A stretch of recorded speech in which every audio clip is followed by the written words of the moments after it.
Are you listening?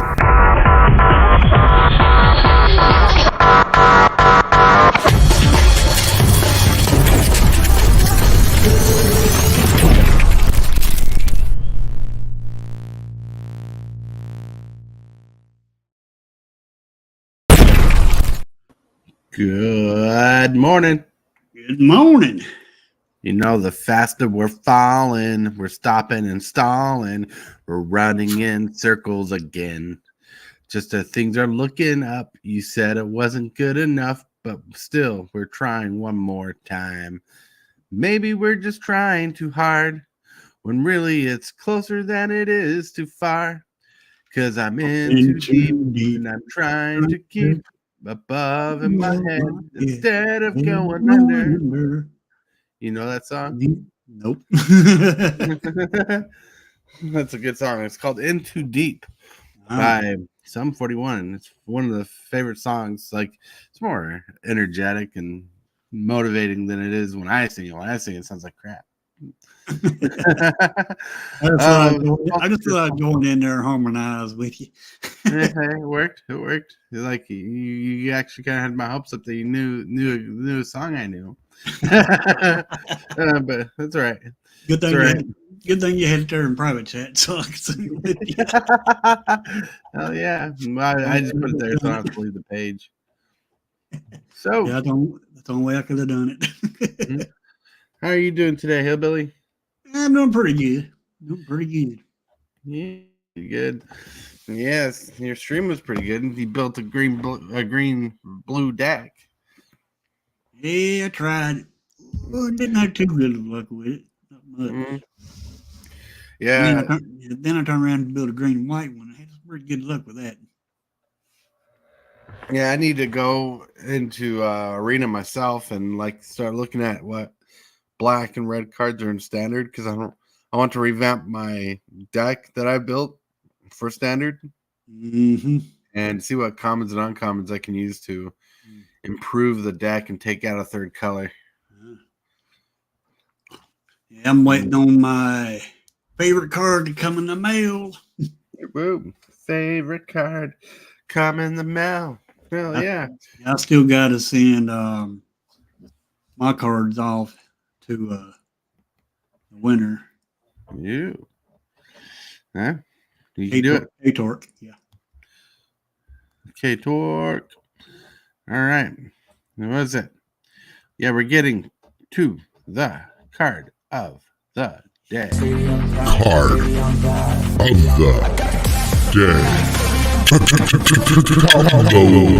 the day. Ooh. This is one of my favorite little looter scooters that came in Zendikar Rising, I believe. Yeah. I have this in my cube. Got a foil. It's very cheap. It's like not even a 50-cent card regular. But in limited, this card is banger. And it works the Spells Matters themes. You want to read this card off? Sure. For my Magnetic Chandler, for 100 red, Human Wizard, 1/3, so it's not too strong. It doesn't hit too strong. However, as long as there are three or four, as long as there are 4 or more instant or sorcery spells in your graveyard, this card gets +3/+1, which would make it a 4/4. Oh yeah, that's some strength there. Mm-hmm. And you tap it and discard a card and exile the top 2 cards from your library. Then choose one of them. You may play that card this turn. Oh yeah, not too bad. No, it's like, it's not for the fast meta. It's for the control builds and Spells Matters builds. Mm-hmm. But the fact that it's a 2-mana looter, basically, even though it doesn't loot, looting is when you draw a card and just cut a card, but it gives you options out of 2 cards to play one of them, is pretty saucy, and can feed into its ability to make it bigger if it's an instant or sorcery card. Yep. Love it. That's magnetic. I've been burnt by this card before. Mm-hmm. It's a good card. Oh yeah. And I want, and it's end of the week, right? Let's Yep. look at all the other cards we looked But at. actually, it's beginning of the week. Well, yeah, technically where you are and what you believe. To me, Sunday's always the end of the week, like because it's the first day my wife is off of work because she has Sundays, Mondays, and Tuesdays off. Cool. But we've looked at Thrill Possibility. We've looked at this card, but we showed that card for a different reason. Yeah. All the Thrill Possibility is the card we looked at because there's different variants, like there. Mm-hmm. But we also looked at Colossal Sky Turtle. Whoop whoop. Hello.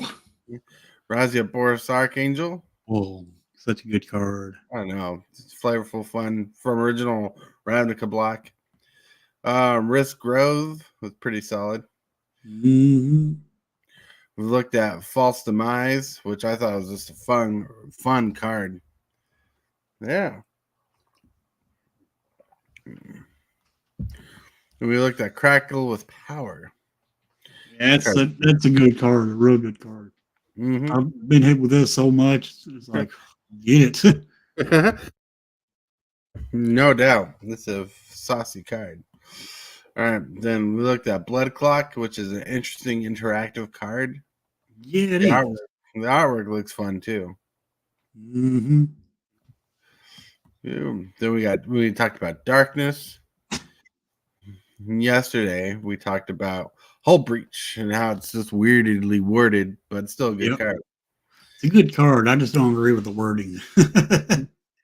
Never will agree with that wording because the wording is too confusing. It only has one ability. Right. You have to choose one.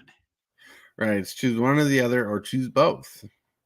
Like I've seen cards from this era when this reprint was made where they said choose one or both. So I wonder if they'd ever change it that way too. Then today we covered Magmatic Chandler. If anybody in chat out of all the cards we showed, what do you think is the best one we had this week? Ooh. Like I'm a little biased. I'd say I love Colossal Sky Turtle the most. Yeah, I like that myself. It's still in standard too. Yeah, it is. And for the picture of today, boom. So those just listening, it's the scene from Jurassic Park where Ian Malcolm's standing in the large pile of shit, and Ian Malcolm's considered a scientist looking at Jurassic Park science, and the pile of shit is the science in Jurassic Park. I thought it was hilarious. I got his card. I got his card yesterday. One of his cards yesterday. Oh, nice. Actually, I pulled I got a bundle. Mm-hmm. And opened it up on my second stream yesterday. Mm-hmm. Nice. Pulled one of his cards. That's nice. Pete's Packs, what's going on? Hello, Pete's Packs. Hello, Mrs. Hillbilly. Whoop, whoop. Yeah. Nice to see you guys chilling. But yeah, I saw this because every day I'm digging for a new picture to look up. This is one of them that I found. I'm like, that is perfect, because the reason why it's perfect is because we're going to kind of get sciencey with ourselves, and we're going to start talking about deck building tips that we do. We're going to talk about some fun things. We're going to get dangerous about some lessons learned. Oh, you got the Chaotician card. Nice. Mm-hmm. Yeah, that's when you can pull from the packs.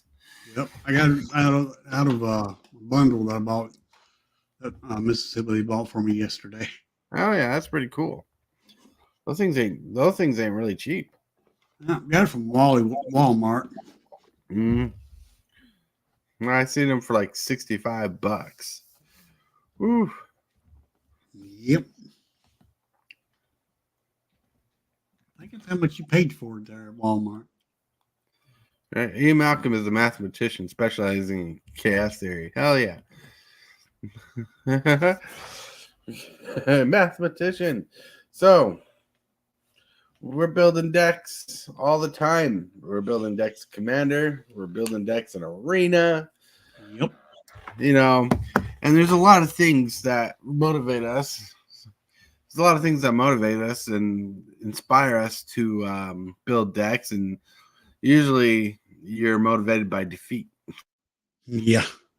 You're like, why did I lose? How did I beat that thing that just defeated me? And then, and then at a certain point in your life of playing so much Magic and learning what wins you games and what loses you games, you kind of build a structured list. All right. Yep. Unless your name's Hillbilly, you just try to play dead cards that nobody plays with and try to make them good. All right. Hold on. That's what I try. All right. Further- Boom. Someone wants to jump on, a friend that you really like that hasn't been on for a while. Oh, must be Ella. You'd be surprised. But someone who builds decks on the daily. Oh. And he just said, I tried to use an old link. I'm like, makes sense. So here we're going to welcome Ace MTG. Hey, what's up? Hello. Hello. I saw the topic and I was free, so I was like, oh, sounds like a fun one. Yeah. Hello. Yeah. No, so yeah, like I'm good with Commander, so I'm gonna be talking more of my stuff with Commander. If you're good with Standard, knock yourself out. Talk about Standard. We really want to embrace the mistakes we make and the things we learn.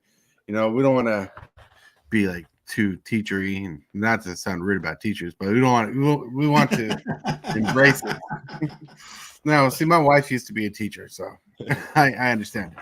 Yeah, the other reason I wanted to know is because I don't play Commander, so I'm always curious how you decide on the sweepers, removal, kind of your whole package you do there. So I was super curious. That's why I wanted to join as well.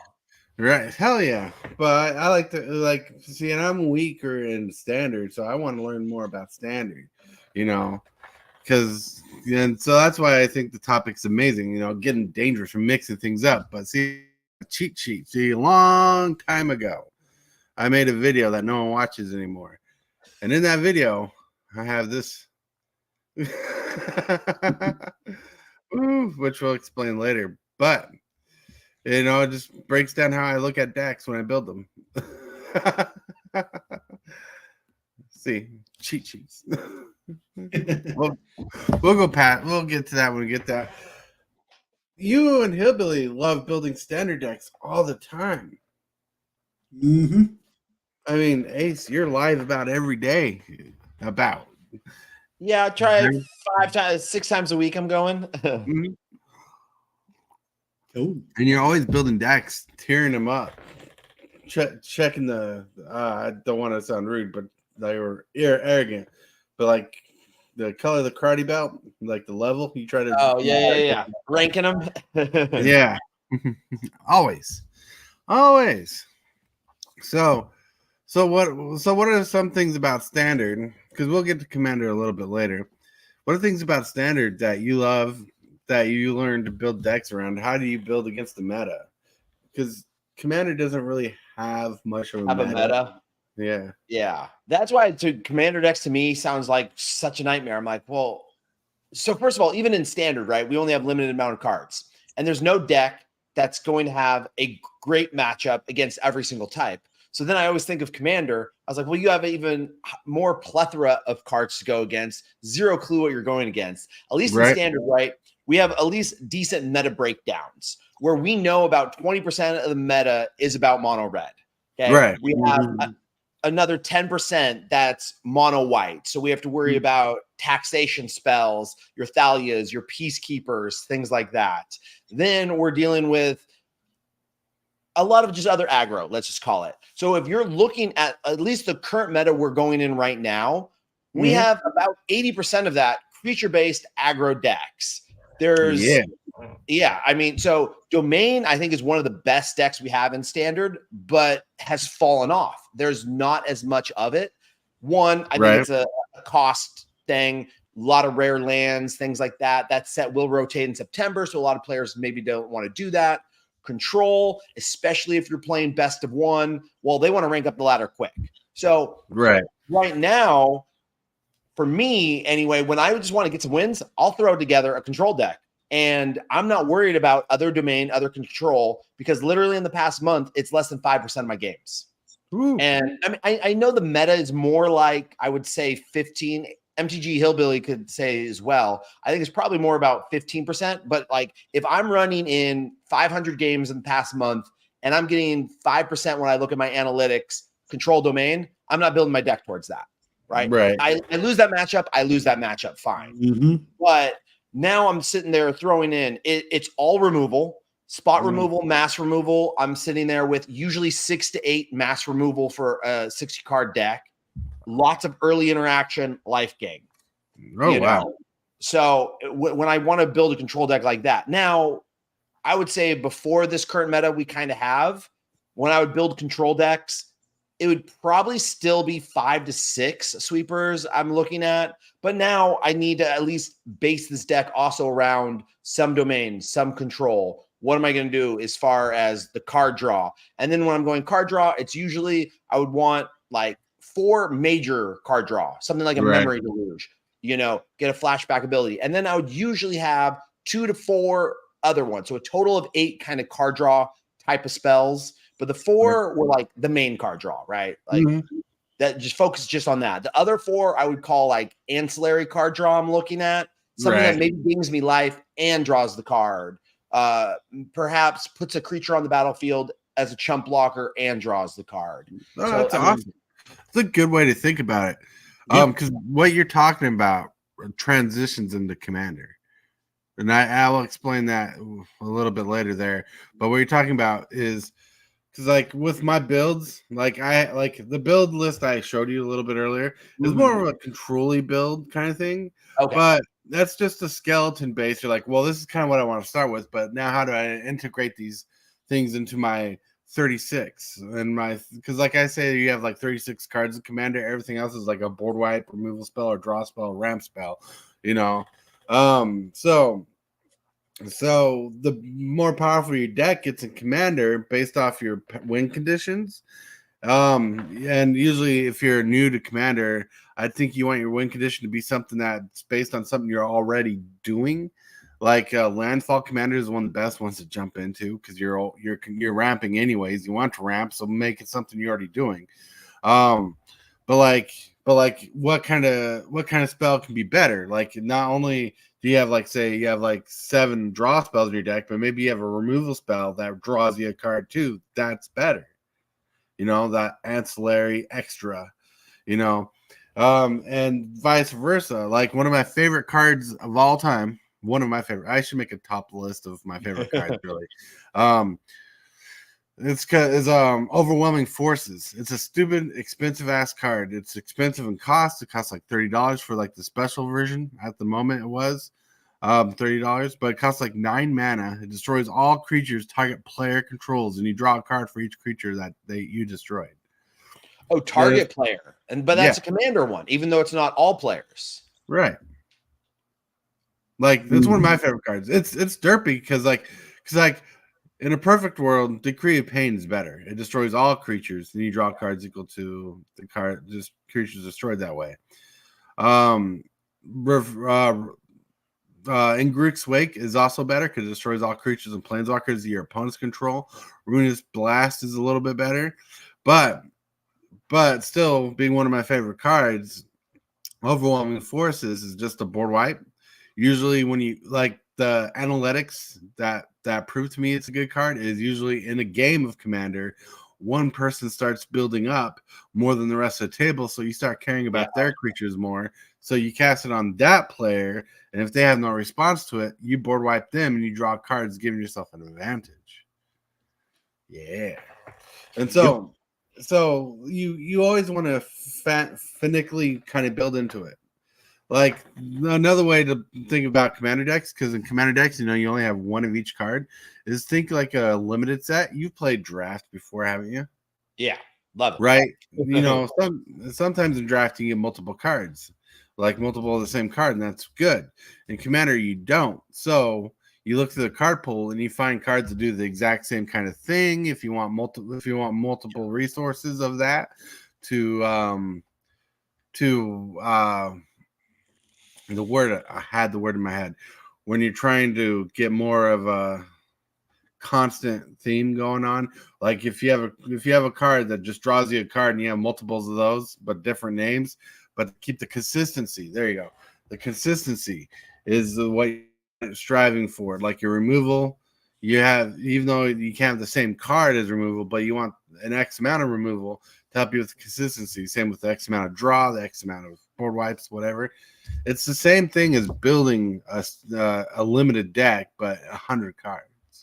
Yeah. You know, sorry to get all weird on that, but that's how I see it. The other part I wonder though about your formula is your commander obviously has a certain theme. Maybe it's a life game theme, maybe it's a tribal, whatever it is. How much of your deck though in that breakdown did you have is dedicated to your commander popping off in whatever way it's supposed to? All right, so there's two ways to look at a commander.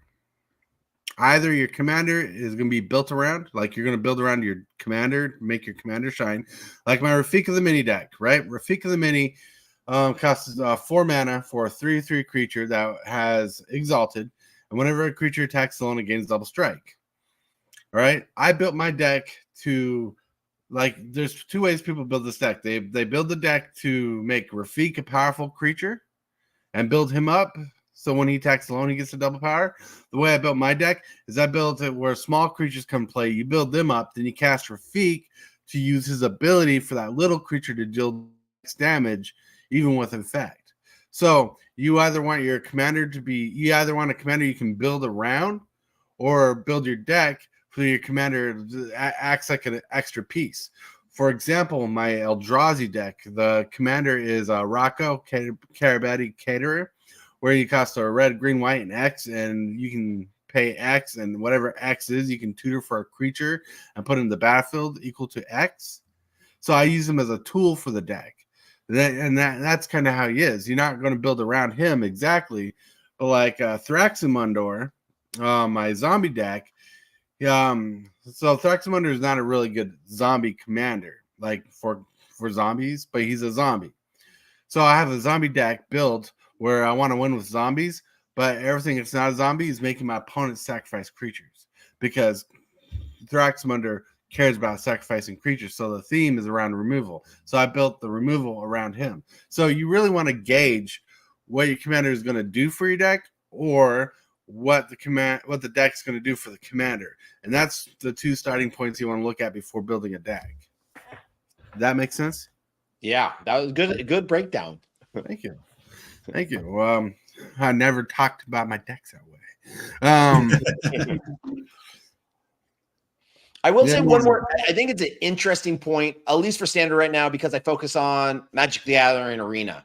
Right. So I think if people are playing in paper, it's a different setup. But because I'm playing on Arena, we realize this is a program. There is an algorithm out there. So I have a lot of people talk to me in my comments, in my aggro decks, or decks that I have I might have 3 drops, I might have 4 drops, but the majority of the deck is 1 and 2 drops. The deck could run off of it. I've been discussing it on my channel recently. My theory of I run 22 lands. And in paper, I would never do that. There's just no chance, right?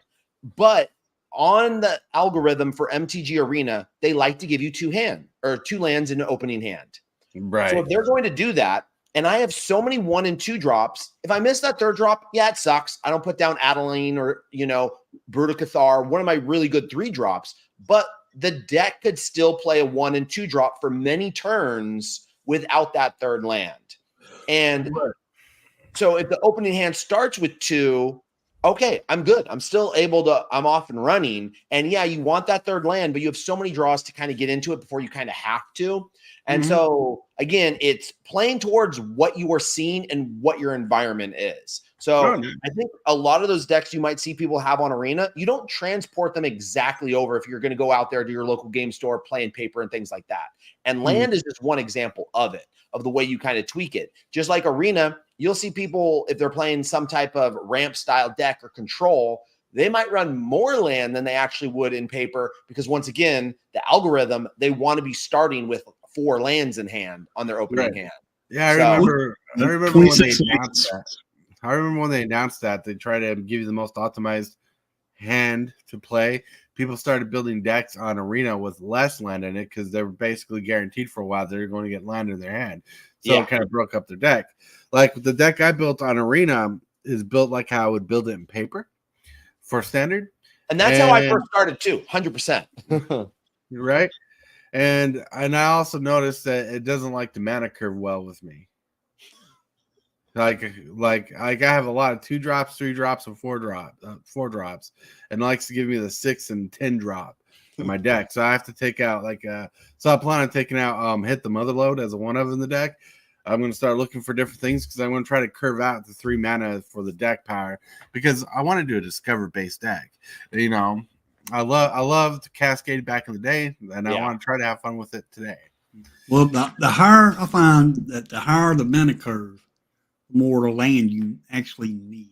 So I try to run at least 26 lands in my deck. Sometimes I run them in a low mana curve because I'll go out there and I'll play and I don't get my land. Right. And when I put 26 lands in it, I have more of a chance of getting my land when I need it. Right, and I'm not trying to make a 26 land deck. I'm trying to make a deck that I would build in paper. And I don't want to break it. And it's not the first time I've done something like that because, like, my Muldrotha deck, it does well for the most part. It's not the best deck in the meta anymore, but it still struggles up, especially when Arena matches me with decks near the same power level. But every time I lose, and they ask me if I had a good game, I tell them I had a good game because it's like the first time I lost in a while. And now they're doing it more often. They're like, let's play against decks that you lose to. But I also like in standard, like because I was doing a Jund build, and I realized the green is hurting me at the moment because the support I had in there, because I had the 1-drop Explorer creature, he's not doing anything for me because he's doing good. I had a Kolga, so I have 1 copy of Kolga in the deck. You know, the cycling guy that destroys an armament and he draws a card.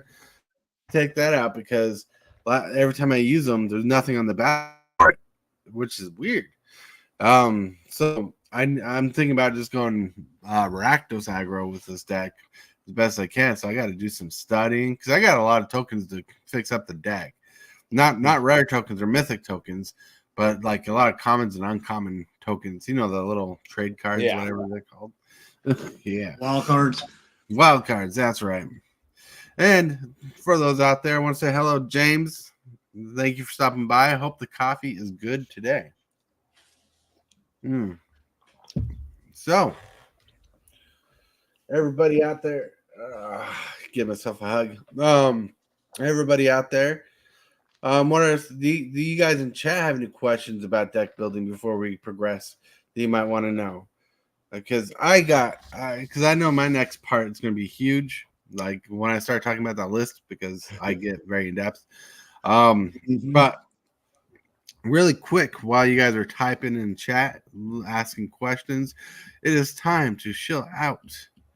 KarnsArtopia.com, where you can buy sweet Magic Gathering swag like this dice bag for super fast tortoise. $45, $5 ship, high quality bag, handmade, hand stitched. It's awesome. And it holds over 2 pounds of dice. And it does well. Then you can get these lapel pins, these saucy lapel pins. I really love this salty pin right here. I really do. Every time I see it, I want a copy of it. Not a copy, but you know, I want one of them at least. That Hell and Mint 1, love it. I just really like the pins. I think they're very in flavor. I love it. And you can find all these fun pins all at KarnsArtopia.com. Go check her out. Sponsor the channel. You buy from them, you help the channel out. Boom. Yeah. Hell yeah. Thanks, James, for posting that link in there. So, all right. If we get questions, we get questions. I'm going to pop up this thing. Boom. The scope, right? So, a long time ago, I made this video. This is actually a screen capture from this video I made a long time ago because I don't have this original file anymore. Cool. It's called the 5 parts of your deck, and it's as follows. You have lands, you have 37 lands, right? Some people like to do 36, some people like to do 38. 37 is the generic. You can switch the numbers how you want. Mana ramp and draw. Mana ramp and draw, you want 12 cards about in your deck, right? Just in general. This is kind of a control build, as you can see. Mana ramp is for green, draws for blue, but you try to figure this out when you're never in the other colors. Removal, you want about 10 pieces of removal. Now, in this mana ramp draw removal section, if you have a creature that will draw you a card, a creature that will ramp you a spell, if you have a removal on a creature, sometimes those are better than what you're looking for, but my main thing is always stay on theme. If you're running enchantment deck, like my enchantment deck, all its removal are enchantments like Oblivion Rings. But you can always fluctuate these numbers to be different. You can have less removal, you can have more removal. Like, for instance, my Rafika the mini deck only has like 2-3 instances of removal in the deck, and that's because my creatures are so fast. I want my opponents to respond to them. So this is not an end-all be-all list. Board wipes. I usually run around 7 or 8 board wipes. Here I have 8. This is more of a control build look at it. This is good for new players. Like if you're a new player, what you're trying to do with this build is you're trying to make it where your deck will allow you to play your body of cards. Your body is the deck you build, 32 cards, and you can adjust these. Like mana ramp and draw on a creature. If like you're doing landfall, if you have creatures that search for lands, that doesn't have to go in your mana ramp. You can add more ramp to your body here, or you can move some of your mana ramp and draw into your body and have removal a little more or a little less. Like this is just kind of like the scope of things you want to look at and adjust to your numbers as you play test and build, because this is like this list I built was like the most optimal way I could start a deck build for people. Be like, if you want to be competitive right off the bat for being a new player, this is a good scope of cards to go through, because land you're going to be running around 37 land. Mana ramp and draw, you want about 12 of those because you want to be able to draw them early game. You want to be able to draw mid game, and hope you got good ones for late game too. And you want to mana curve, you want to mana curve your spells to follow suit, because you're not always in blue. Green has some draw. Green doesn't always have, and red doesn't always ramp, so you have artifacts. So this kind of tells you to look for those particular things in the colors you're running. So like in red, you want to run the signets that you're running. If you're running multicolors, you want to run like your soul ring. You want to run your mana crypt if you're running an expensive crazy card like that. You want to force this kind of in the deck, that 12 mana. Same with removal. You don't always have the best removal, but remember, in blue, counter spells are removal. Counter spells in black, you destroy target creature's removal. In green, destroy target non-creature permanent, or destroy target enchantment, destroy target artifact is removal. But also, one of the things you will learn as you play the game is combat. And combat's really huge, right? You want to, when you go enter combat, and this is important for removal, is you want to be able to make the trades with creatures with your opponents to be the most effective removal you have. So that's one thing to look at when you're looking at removal, is how big and aggressive your creatures get, how much you can take advantage of the board. Things that make your opponent sacrifice creatures is removal. It's not optimal removal because you have no control over whatever they choose. But bouncing spells like in blue, like return entire creature to their hand is a form of removal. In red, big burn spells can be removal. Player removal spells is removal, but also win conditions. Board wipes. Board wipes are huge. 8 is kind of excessive, but 8's around the perfect number to be even. 6 to 8 board wipes is like where you want to be in commander deck building, right? 6 to 8 board wipes is like the sweet spot for especially control builds. But especially as a new player, my motto is board wipes is the power level equalizer, because some people get more aggressive and more in the game, more ahead of the game with their creatures than anything else. and being able to control their board, the board state with board wipes helps equalize you, resets the board, and lets you get back into your mana ramp, draw, and removal capabilities. Also, while performing your deck by pulling cards from the body. The body is the theme synergies you want to work with your deck. It's the thing that works with your commander or your commander works with. It gives you 32 slots. Now, as you build your deck and you're like, I want more than 32 cards in this deck for my body, you can always take away from your board wipes. Board wipes are safest place to take away from. You can take away a couple of those cards. Like you take away 2 cards from your board wipes, you got 34 cards in your body. You want to take away a removal or 2, you can add those to your body. You can adjust these numbers to fix the body. The body is the most important part of the deck because that's what wins you the game. It's where your win conditions are. Win conditions are huge in Commander. Usually win conditions are one card or single card win conditions. But people love combos. Some people love combos. You got to get smart with combos. Your body is supposed to be around that. Your removal is supposed to help you.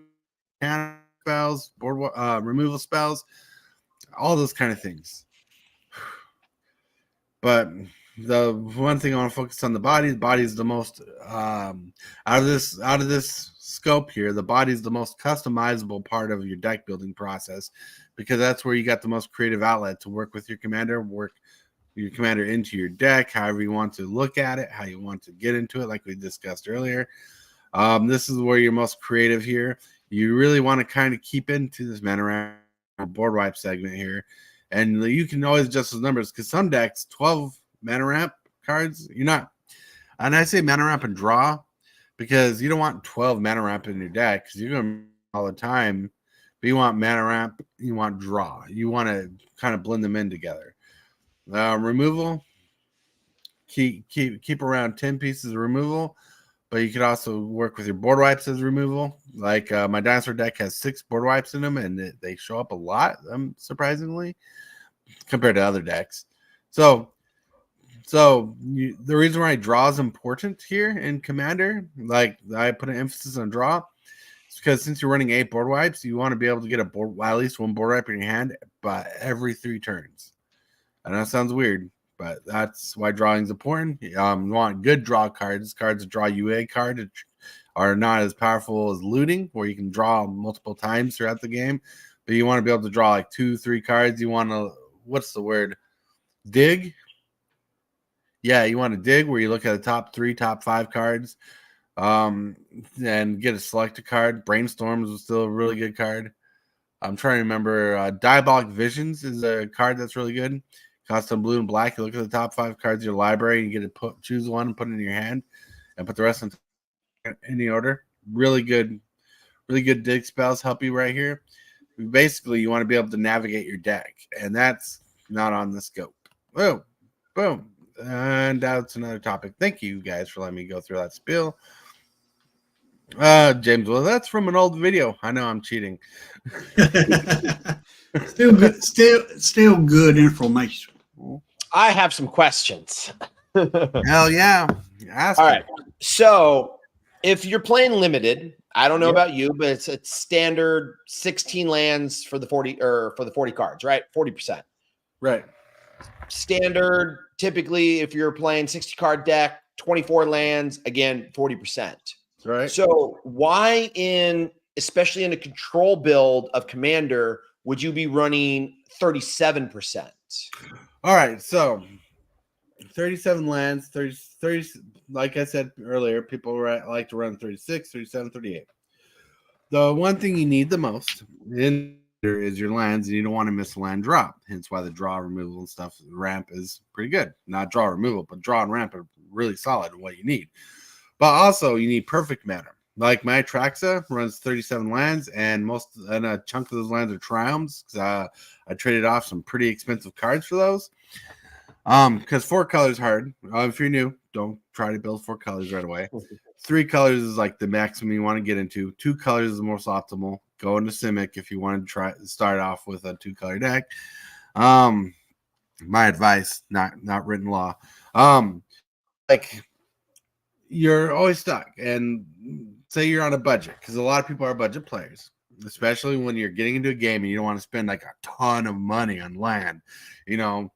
So 37 lands, you want to break it even as much as possible. You like one of the things I like to do. It's going to probably get a little convoluted in thought, but like when I look through a deck and say I have a 3-color deck, I look for the 2 colors I have the most of in the deck, right? Then I try to take my dual lands, like even my interest tap lands, to lands that are just 2 lands, and I try to build my basic lands and my multicolored lands around that. I want more multicolored lands in the land slot where I have 2 main colors. Then the 3rd color, I try to add as much as possible to make it even, but a little less than the rest of the cards, because a lot of your luck in the game is drawing off the top of your deck. You're not always tutoring. If you're not in green, you're not always tutoring for lands. I know it's weird to say tutor for lands, but basically rampant growth is a tutor for a basic land. And when you get those kind of things, you want to fix it. You want to get perfect mana. The goal in Commander is to get perfect mana as fast as you possibly can. Hence why in red decks, getting like red-based decks where you have red, green, red, white, red, blue, red, whatever, you don't always have the best ability to have a green card or green land out. So if you have, let's say you're running Naya, you can run the red-green talisman or the green-white talisman in your deck to help you fix your land in your mana fixing part. So with one thing I noticed out of habitual behavior and own deck building skills and play, 37 land is like the sweet spot. I kind of learned off Gavin Verhey, who wanted me to run 40 lands in my deck, which I told him no. Yeah, because as a beginner player, that's what my assumption would have been based on the other formats. Right. But like 40 cards, no. The reason why 37, 38 is like the sweet spot. 38 is the most I'll run, unless I'm running like a landfall particular deck. Like, you know, I'll adjust the numbers based off the theme and the win condition. But like 36 is the lowest I'll go, and I will not run any lower than 36 because I'm trying to get natural draws in my hand more than I am trying to get fixed draws, right? And the natural draw is, you know, just draw it off the top of your card, draw it off the top of your deck. I'm trying to get more of those lands in my hand. 40 is like just excessive for that. But what works with it is when you have that natural draw of a land in your hand and you cast a draw spell like Brainstorm. Let's look at the top 3. I want the ability to choose the non-land card in there, so I have a power play in my hand, even if it's a small power play. So the strategy behind the thought process is if the land fixes itself as best as it can, the draw spells will let me get into my removal, will let me get into my ramp, it'll let me get into a creature, it'll let me fix my board state. I want the draw to do more for me than get lands out, because lands, as powerful as they are in the game, do nothing for you in the long run when you can't cast a spell.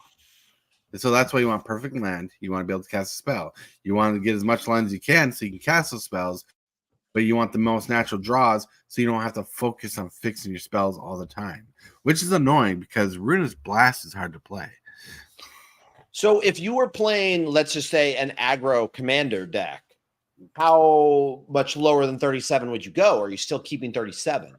My Rafika the Mini is an aggro deck. It likes to win by turn 4, or likes to remove a player by turn 4, right? Turn 4, turn 5, turn 10 at most. I run 36 as lowest. Okay. You're right. And that's because my creature, and here's the reason behind it, is I built a deck where all the creatures in the deck cost less than 3 mana. All the creatures in the deck usually cost 2 mana. Very few of them cost 1 mana, but 2 mana is about your average rate in this deck. And it's a 3-color deck. 2 mana can be perfect fixing for a good portion. All my auras, artifacts, and auras and artifacts that buff up my creatures cost 2 mana or less. So I want to be able to pump out a creature, build it up, and beef it up. 36 seems to be perfect because there's some natural draw on the deck, and there's extended draw on the deck. Extended draw to me is when you have a creature that deals damage and draws you a card, like a looting, like Ilkor Looter, one of my favorite little unblockable creatures. He has horsemanship, so he's unblockable unless someone else has horsemanship. So to feed into the strategy, the draw there's not much ramp in the deck, but the draw is in there more in the Bant deck, blue, white, green, because the draw feeds me into the lands and the auras I need. Because top decking is good, but the reason why draw is important in Commander or any strategy that's like this is you need to get past the dead lands. And the dead lands is when you have enough lands to play most of your deck, but you don't want to draw on a land when you need something else to progress the game. It's just so interesting because like your aggro deck to 36, your control deck to 37, where I just think of like standard, I might go, if I'm playing a Boros Convoke 20, I'm playing some type of ramp, I'm 27, like such a range in a 60 card deck of 20 to 27. And yet Commander, the range is like only the couple cards for land. So there's reason behind this. And I can use standard as an example. You played, you know how aggro works in standard, right? Very well. Very well. And you know, with aggro, there's not much draw in aggro most of the time. You know, so you know for a fact that if your deck is well built, and if you can outlast your aggro friend till they waste their hand, and they're top decking, and you can control their creatures, you got the game. Same instances is applied in Commander, but the difference in Commander is your draw. You're running 3 colors, most of your decks, 2 colors. You know you got to outlive your Commander or your aggro deck. Aggro decks work. I think the mini deck can be controlled at a certain point. Like usually I can remove a player by turn 4. Turn 5, turn 6, right? I'm stretching. There's 3 turns I usually remove a player because I'm swinging in with lethal or swung in enough with lethal. And there's draw on the deck, but as soon as someone removes my main creature out of the way, I have to start over again, which is 4 turns in general. That's why the draw is important. Drawing is important. Commander, you got to outlast the aggro, right? The build I built, the control build, is to help outlast the aggro. It's to help get you past that instance. But you always have to learn to tweak the deck, honestly. Because like that list, that skeleton key I showed you, it's not the holy Bible. This is going to win you every game. It's a good beginner template. Adjust from there. Exactly.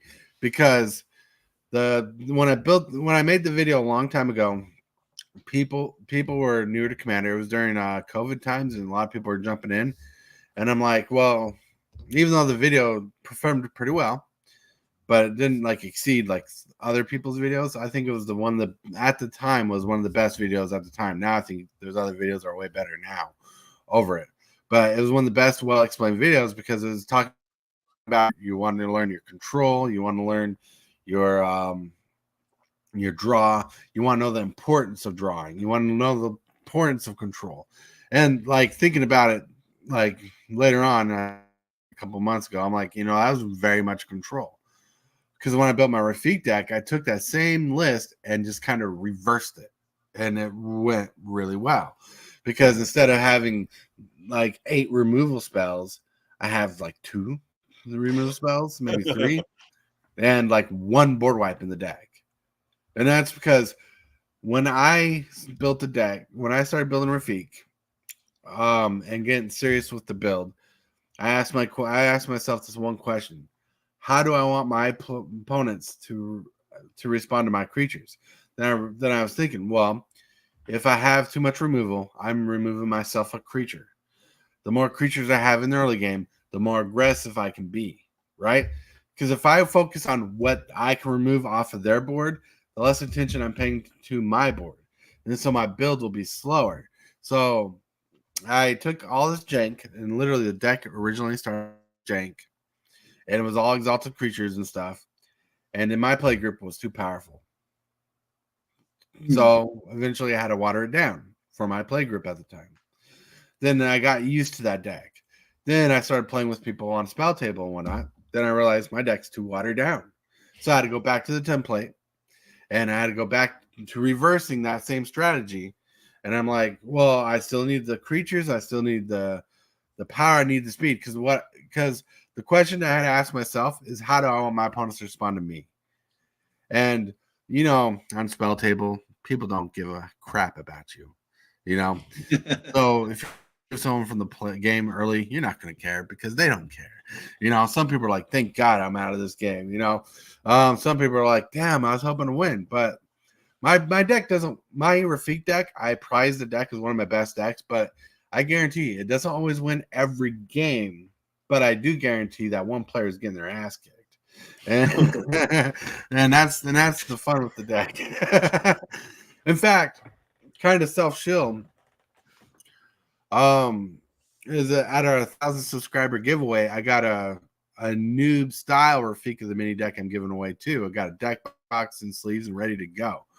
But right now, in the future, I'm still working on it, still planning it, but the plan of doing an auction to raise money to get a couple play mats to give away, a couple dice bags to give away. And I'm saying this to remind myself as the viewers, because I want to be able to give away a deck, a dice bag, and a play mat to someone whoever wins. If it's a new player, they're getting a whole new start, a pretty solid deck for a new style deck. Like, it's built pre-conish, but it's Rafik and it does wonderful things with multiple commander options, by the way. So I love commander options just as a thing. Like, if you have multiple commander options, or you can just swap out your commander with a card in your deck, it's fun.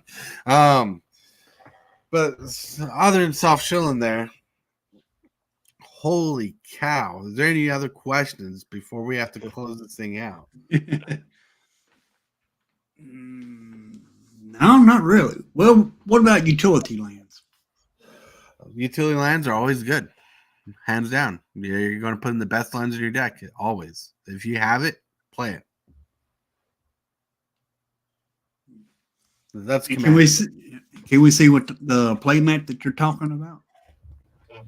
Yeah, I guess I had another question too. You run a three color commander deck, 37 lands. How many of each color are you looking to produce? Because I know, like, standard, right? If I'm running 24 lands, I actually want that more like 16 of each because of the dual lands, things like that. So if you're running 37, are you looking for a fairly equal split? Are you looking, I want about 18 sources of each color? How does that math kind of equate? All right. So I kind of touched on this, and I'll touch on it. Okay, I'm sorry. No, you're good. You're good. No, it's good to reiterate, because maybe I went too fast or it was jumbled in with a lot of other information. You know what I'm saying? So, like I was talking about before, one of the things I always do when I build a deck, because your deck's always uneven, right? Yeah. So varying on the player and what you like, you'll always build the deck to your most favorited colors. Like, say, blue, red, green, I always put in less red, like Teamer. And so based on how important the spells are in Teamer, which mine, I put in less red spells. And when I say red spells, I mean like any spell that has red in it, like a Fervor to Rhythm of the Wild, right? Because I love haste engines, right? And so I might have 5 of those kind of cards in my deck. But if I have those in my deck, I want to see them first. So I'll build the mana base to fit blue-green, because that's the priority of the deck for me. Then I will put in lands to either search for red lands, or put priority when I play like a Rampant Growth to fetch for a red land if I have less of those lands in the deck on purpose. Because some spells are late game. Because there's two ways I notice people build decks for the third color. And what the 2 ways is either people have the third color, like red, for example, be super powerful late game win conditions, or have early game conditions. Another one thing I can attest to in this build is I have a Tulane Teller of Tales. also a Bant deck. If you don't know, Tortoise loves Bant. He's addicted to Bant. Please forgive me. So Chilean Tells is a blue, white, green deck. There's less white spells in my deck. When I play a ramp spell, since I know the build, I know to search for a plains because plains are harder for me to get. And I do that way because most of my control, my removal, and my creatures are blue, or green. Blue, green, or blue or green. I said that twice because there's lots of them. White is just a subsidiary color. It's for some of the spells like, Swords of Plowshare and other cards that have white in it, playing Tulane. And so you're normally searching for those lands more so than expecting to draw it off the top. Exactly. So player skill goes into that part and I say player skill because it seems stupid to call it a skill where you're like, oh, it's a skill to search for a certain type of land.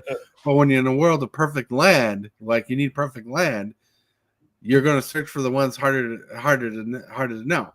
So as a new player, I understand it's harder to remember every card in your deck, which I don't remember every card in my deck. Sometimes I forget there's even a card of some kind in my deck, and I'm going to draw it, and I'm like, oh, look, I forgot this card existed.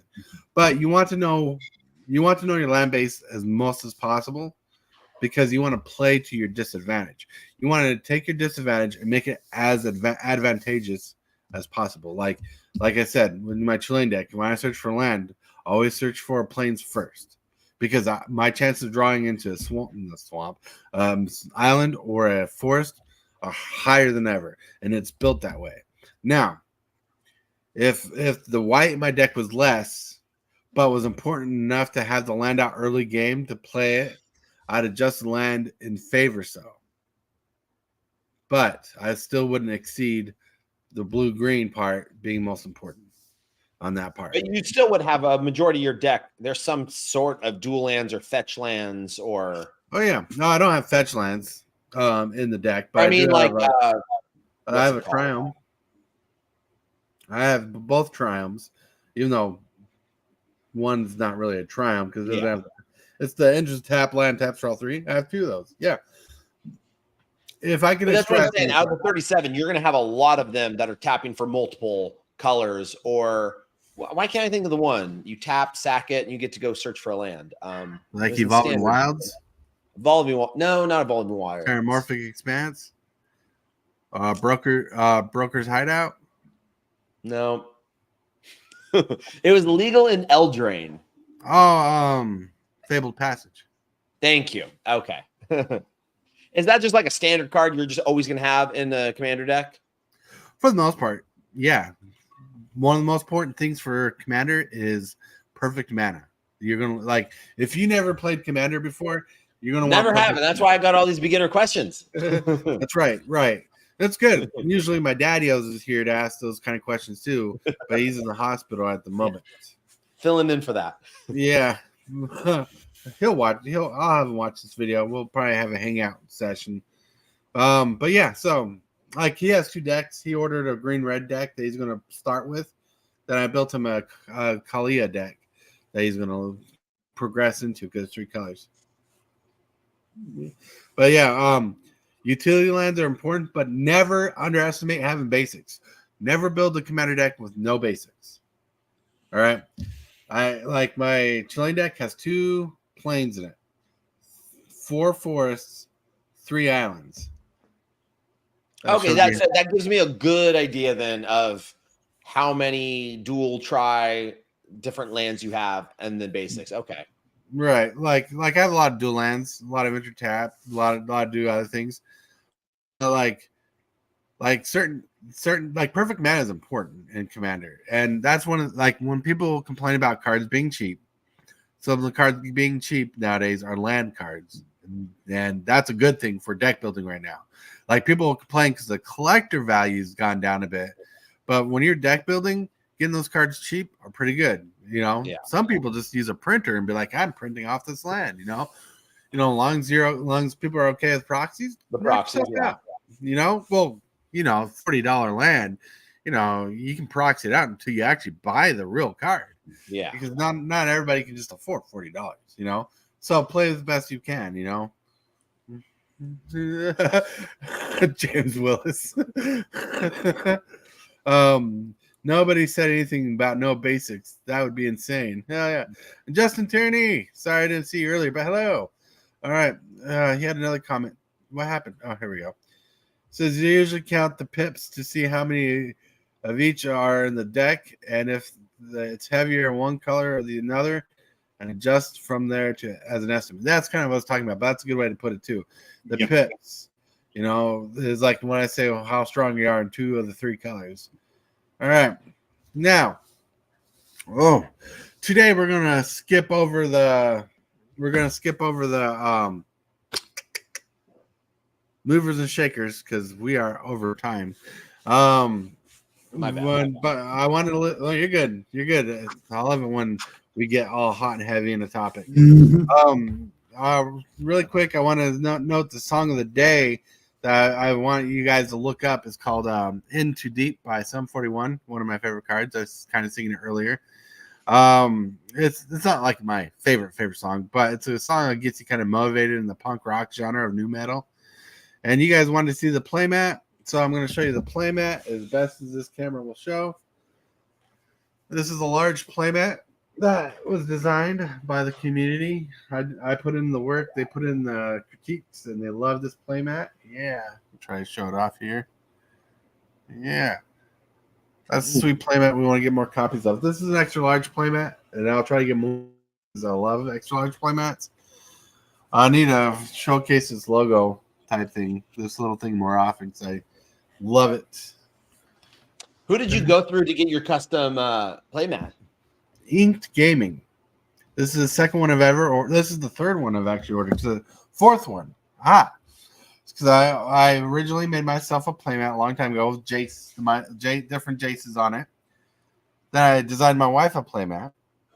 Then we ended up ordering from the GIM to design this playmat because I wanted to get a copy of it so I knew how to look. And before I started shilling this, because I want to get more copies of this to give away. And my wife, I designed her an AI-based playmat, which looks really sick for her channel. She's going to be restarting in January. And Inked Gaming has the best playmats for customizations that I've had so far. I've done through another company. I can't remember the name of the company. It's been over 7 years, over 8 years now. And it was a cheaper place to go to get your playmats, but the product was cheaper too. I even had dice bags, a dice bag made from Inked Gaming a long time ago, and the quality of their stuff is top quality. The only thing that sucks about Inked Gaming now, this is what let me hide that. It has information on it. This is what the playmats used to come in. They don't come in these tubes. These tubes are over 8 years old. And then we use them, and we still use them as playmat holders for our original playmats. Cool. I was gonna say that's how I would always get my playmats. It would always come in those. Yeah. But I'm waiting to get to be able to go to the post office because they got holders like that you can buy for cheap because you can mail them off. So I'm looking to get a couple of those. Yeah. All right. So it's been amazing. Thank you for jumping on. I have to keep in time. I'd love to keep the party going because you guys are amazing. You're amazing. Thank you for jumping on, Ace. You added a lot of good value and you asked a lot of good questions. Hillbilly, thank you for being here. As always, you're always amazing. Really quick, before we get out, I want to start the shill section. I will be streaming again at 2 o'clock of this afternoon, just as always. And if Raina lets me, I will be taking on challenges, as always. All right.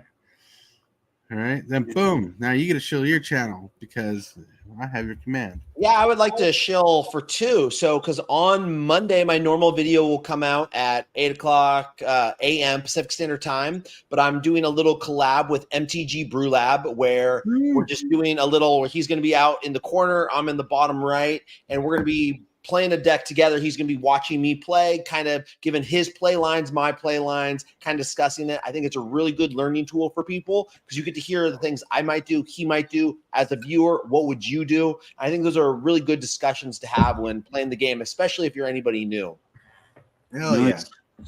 All right. So both Ace MTGs and Hillbillies links are in the chat. If you want to check out their channels, go and subscribe. If you're not subscribed to Ace, I watch his shows when I can. Entertaining. And when I do chat, I'll poke at him a little. All right. Check MTG Brew Lab out. He's actually the one that got me into stream. Yeah, I don't have his link, so I'll post it in there. It'll be in my link on Monday's video. So. Yeah. You can also look them up on YouTube. Oh yeah. Right. Well, thank you everybody for showing up. Thank you for being amazing. Thank you for being awesome. As always, I appreciate you. Everybody in chat, everybody who visited. And don't forget to remember.